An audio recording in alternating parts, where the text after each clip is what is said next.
This could be a good cup also. Pwede itong gumawa ng cup. Mauntog dyan, pwedeng gumawa ng handle. Mas maliit ito. Mas malaki yung cup and handle natin sa weekly. Remember, may cup and handle tayo sa weekly. Ito na yan. This is the handle na. We're forming the handle na sa weekly time frame. So daily also, possible na gumawa tayo ulit ng isang cup and handle before we break. So double breakout ka. Kung babasagin, again, kung babasagin, double breakout ka probably sa daily. And then you're gonna break also sa weekly. Let's see. Pwede naman tumagal yan. You failed sa daily. Hindi ka mag-break. I-fulfill mo muna sa weekly yung handle. Maiksi pa yung handle Pwedeng dumribble pa yan dito, pababa.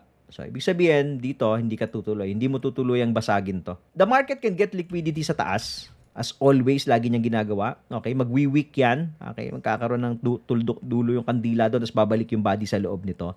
Favorite pong gawin niya ng market. A lot of times, tulad nito.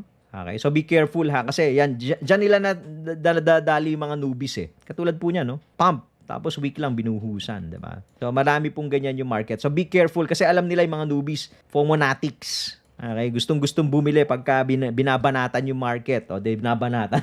Nabanatan ngayon sila.